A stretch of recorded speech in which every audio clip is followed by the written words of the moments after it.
ويريكم آياته فأي آيات الله تنكرون. Till the beginning of 20th century, the people thought that the universe is static, and there is no start and end for it. It was a reason for materialism to deny the existence of the Creator. But in modern era of science, several researches, observations and calculations have been done which shed light to some cosmological facts. However, science is not 100% true because there is always variation in theories, but we select those evidences which are highly confirmed by science today.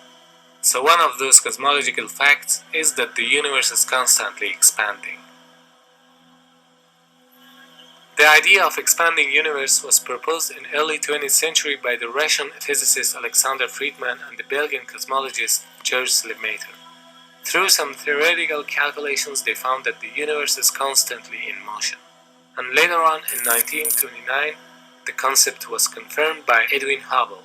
And Edwin Hubble sat there at this very big telescope night after night studying the heavens.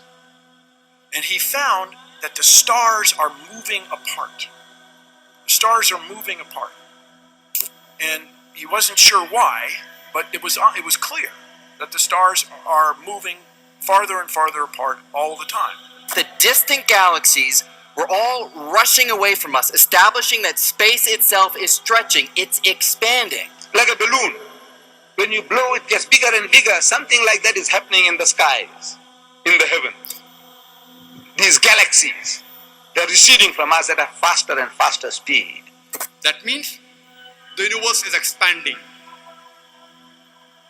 The Quran mentioned 1400 years ago in Surah Dhariyat, chapter number 51, verse number 47, that we have created the vastness of space. The Arabic word musyun means vastness or the expanding universe. So if we reverse the expansion, the galaxies will get closer and closer until a point where they were blended together. And if we continue the reversing process, they would be pushed and pushed until we reach to a point where there was nothing. There's really nothing. There's no space, there's no time, there's no matter, there's no energy. It's nothing but the potential to exist. And out of that bursts the universe.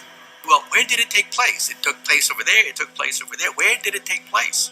Actually, it took place everywhere, because the universe itself was extremely small at that time. It's impossible to describe the moment of creation in human language. All we know is that from what may have been nothing, we go to a state of almost infinite density and infinite temperature and infinite violence.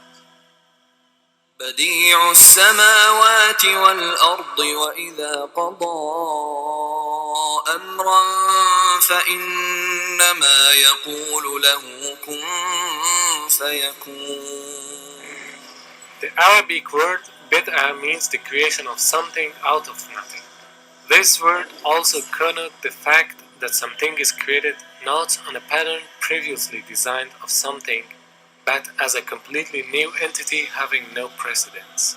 So the greatest marvel of creation is the creation of all concepts out of nothing. And what's amazing to me is that the laws of physics allow that to happen. And it means that our whole universe, everything we see, everything that matters to us today, could have arisen out of precisely nothing.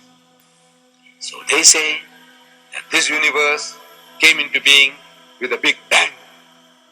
The Big Bang Theory. Who says that? The most learned men of science, astronomers.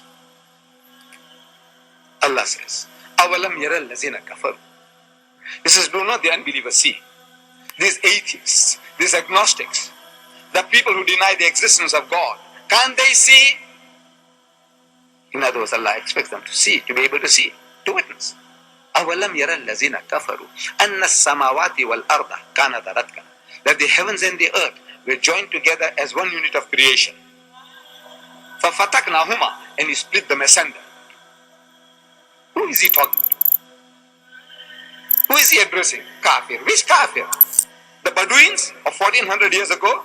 No. He's talking to the men of science, men of learning, who are now expounding to the world the theory of creation. So after the explosion, the Big Bang, what should be there? Smoke or clouds of gases, right? Science calls it nebula. A nebula is an interstellar cloud of dust, hydrogen, helium, and other ionized gases. Now here the Quran says, ثم استوى إلى السماء وهي الدخان. Then he directed himself to the heaven while it was smoke. So there was smoke, the nebula, but in a bigger amount, because it was a few seconds after the explosion. Dukhan does not merely mean gas, it specifically means smoke. And today scientists say that smoke is a more closer and more scientific as compared to gas, because that time it was hot. Imagine, the Quran mentions 1400 years ago, which we discovered recently, that the initial celestial matter of the universe, it was in the form of smoke. So in a time when there was no knowledge about the formation of the universe, how could a man talk about the Big Bang, the nebula, and the expanding universe, which are all confirmed by the modern science in the 20th century? Indeed, these facts indicate that Quran is not words of a man, rather it's words of a wise creator who created the universe and knows about it in details.